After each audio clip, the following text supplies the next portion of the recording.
Alors aujourd'hui, j'aimerais vous parler un petit peu de la cellule et puis surtout de l'intérêt de la respiration. Alors, remettons tout dans un contexte global, à savoir que notre corps, l'unité fonctionnelle de notre corps, c'est une cellule. Notre corps étant un grand sac plein d'eau, on se trouve avec plein de petits sacs qui correspondent à nos cellules, qui elles-mêmes sont remplies d'eau. Il y a un échange entre les sacs, c'est-à-dire les membranes, et cet échange va faire que si les cellules sont dans un jus qui est de bonne qualité, eh bien les cellules fonctionneront bien. Si par contre les cellules baignent dans un jus de mauvaise qualité, elles dysfonctionnent dans un premier temps pour aller jusqu'à la maladie. Et si on n'a toujours rien changé, ça ira forcément jusqu'à la mort. Ça, à savoir une bonne alimentation, ça veut dire pouvoir faire en sorte que par l'alimentation, on ait des micronutriments, des vitamines, et que la cellule puisse fonctionner grâce à une bonne circulation et que la perfusion cellulaire se fasse bien. Donc micronutriments, vitamines, ça c'est la bonne alimentation avec des produits de bonne qualité et éventuellement pour, on va dire, le mal de notre civilisation, c'est-à-dire que peut-être il est intéressant, c'est même sûr, vu ma pratique au cabinet et tous les conseils que je peux donner à mes patients, il est intéressant de faire des jus de légumes avec un petit peu de fruits pour que ce ne soit pas trop sucré, beaucoup de légumes, et puis en fonction de la saison, si possible des légumes bio ou de votre jardin. Et de cette manière-là, vous aurez tous les micronutriments dont vous avez besoin et les vitamines. Voilà, donc là, ça pourrait être le sujet d'une autre vidéo. Aujourd'hui, j'aimerais vous donner vous parler un petit peu de la respiration, c'est-à-dire qu'en effet, dans la fonction de la cellule, il faut absolument que la cellule soit en contact avec l'oxygène et puisse justement bien fonctionner grâce à l'oxygène. L'oxygène, comment obtenir de l'oxygène au niveau et près des tissus? Et bien par des exercices respiratoires. Alors, au-delà d'oxygéner le corps, c'est aussi les exercices respiratoires vont permettre aussi de relâcher le corps, les cellules musculaires, relâcher les tensions qu'on peut avoir à cause d'un système nerveux stressé, anxieux, à cause de certaines vieilles mémoires dans les tissus. Et donc, la respiration de tout temps a été une interface entre le corps physique, la dynamisation énergétique de notre corps physique et l'accès éventuel à des libérations émotionnelles, donc contacter des émotions par la respiration, qui, si ces émotions et que l'énergie circule bien, vont permettre de prendre conscience de certaines choses, de notre vie, de notre passé, de notre présent surtout, et puis permettre au tissu de se relâcher et d'accéder à des prises de conscience, donc faire en sorte que notre mental fonctionne mieux. La respiration a aussi un intérêt, c'est que à part les déchets des molécules et de la digestion des protéines animales, en fait, la respiration permet de nettoyer tous les autres acides. Ça veut dire que si vous ne mangez pas trop de produits animaux, simplement par la respiration, vous participez largement à l'élimination des systèmes acidifiants de votre corps qui engendrent beaucoup de problèmes. Dans ma pratique d'ostéopathe, au cabinet où je suis sur Paris, donc les gens sont plutôt stressés, la grisaille en ce moment par exemple du temps, les transports en commun, voilà, on n'a pas forcément un air très propre, des odeurs plus ou moins désagréables qui ne donnent pas envie de faire des exercices respiratoires. Donc l'idée c'est de se mettre dans un endroit malgré tout bien aéré. Si les odeurs ne sont pas géniales, eh bien pourquoi pas sentir quelques huiles essentielles, mais des odeurs agréables. Et puis ensuite, eh bien, essayer de se relâcher, de ne pas avoir des vêtements trop serrés, et puis ça va être de respirer surtout par les narines. La bouche n'étant pas du tout faite pour respirer, sauf exercice spécifique ou pour avoir des énormes débits, mais dans le cadre d'un exercice respiratoire, il est beaucoup plus intéressant de respirer par le nez et de cette manière d'avoir des interactions au niveau des sinus, puisque quand vous inspirez par le nez, eh bien, il va y avoir entre la température de l'air extérieur et la température de votre corps, il va falloir qu'il y ait une mise à niveau, et ça, les chambres des sinus, les cavités sinusales sont faites pour ça. Aider l'air à prendre la bonne température, pas faire de choc thermique à l'intérieur des poumons. Idem avec l'hygrométrie, et en plus il y a un système par les muqueuses sinusales immunitaire et de protection, ne serait-ce que par les petits poils sur les poussières. De la même manière, on ressouffle par le nez parce que toute la chaleur qui a été mise dans l'air lorsqu'elle était à l'intérieur des poumons, eh bien, doit à nouveau réchauffer les sinus qui avaient été refroidis par l'air frais lorsque vous avez inspiré. Et de cette manière, à la fois dans l'hygrométrie, dans la température, eh bien, les sinus sont une chambre, on va dire un sas, pour préparer l'air et que ça n'agresse pas l'intérieur de notre corps. Idem, lorsqu'il fait trop chaud, eh bien, ça peut refroidir éventuellement l'air. Voilà, donc vraiment vous avez un intérêt majeur à respirer que par le nez et surtout pas par la bouche. Alors je sais que certains vont grincer parce qu'il y a plein de techniques de respiration où on vous demande d'expirer par la bouche.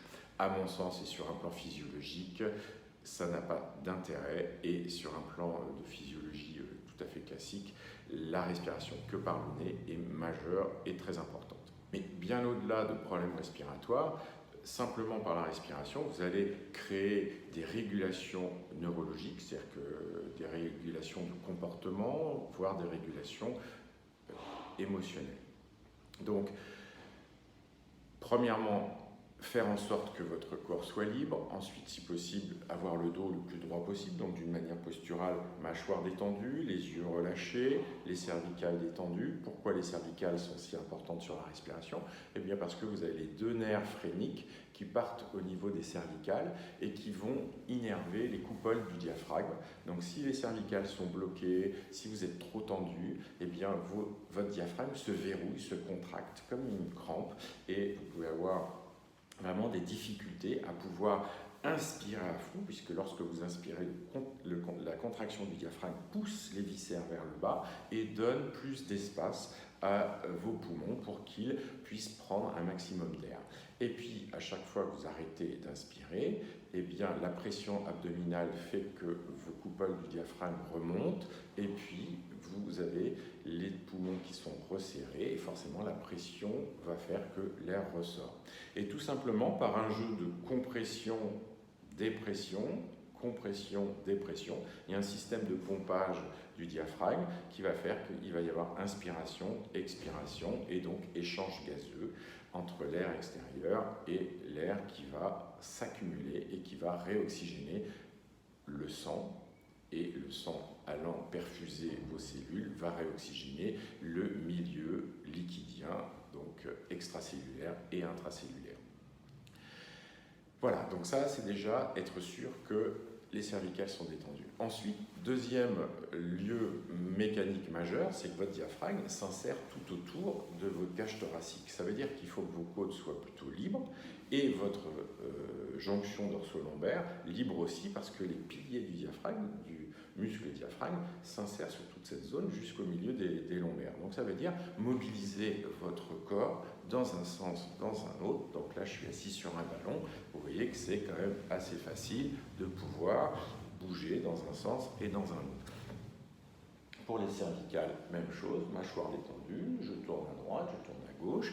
Pourquoi pas venir masser en même temps cette zone-là, ensuite venir tapoter un tout petit peu derrière et tout autour de notre cage thoracique, de manière à vraiment avoir une mécanique libre et pouvoir respirer. Ensuite, forcément, par le stress de la vie, on a tendance à avoir un souffle un peu court au départ. Donc ne forcez pas. J'inspire par le nez en gonflant le ventre et la poitrine. Donc ça, c'est important. L'inspiration, vous gonflez par le nez, vous gonflez le ventre et la poitrine. je gonfle à l'inspiration, je bloque un petit peu sur 2 secondes, et ensuite je laisse sortir, et naturellement, la poitrine redescend et le ventre rentre. Voilà.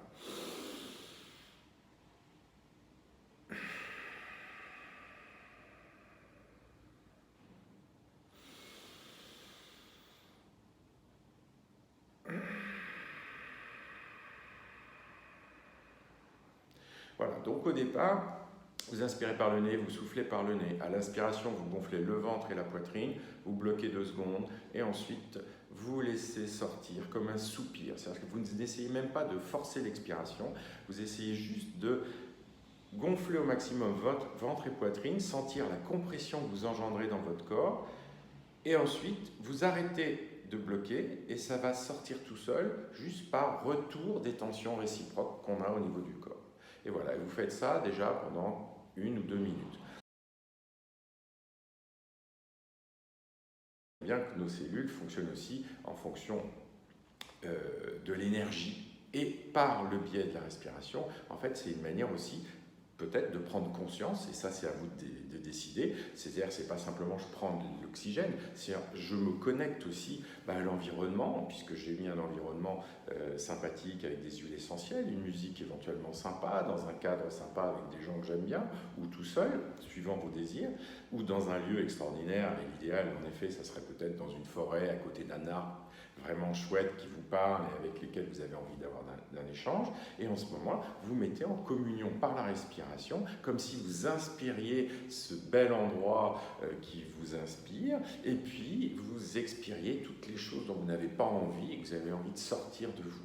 Et ça, c'est la symbolique aussi de la respiration. C'est-à-dire qu'à chaque geste respiratoire, bien sûr, il y a l'oxygène, mais il y a aussi tout ce que vous y mettez. C'est-à-dire qu'inspiration, je prends tout ce dont j'ai envie, besoin, et à chaque expiration, je collecte tout ce qui n'est plus utile dans mon corps, et je le vide et je le rends à l'univers pour qu'il soit transformé. De cette manière-là, vous vous nettoyez. Voilà, donc vous voyez que la respiration sur plusieurs niveaux, tout en restant bien connecté à la Terre et à l'environnement, au ciel, au soleil si vous avez la chance d'en avoir, mais du ciel, à la mer, à l'océan si vous le voyez en face de vous, dans une forêt à tous les arbres qui ont ce rôle de nous nettoyer. Et si en plus il y a quelques animaux autour de vous, eh bien profitez-en, eux savent aussi nous aider à bien fonctionner.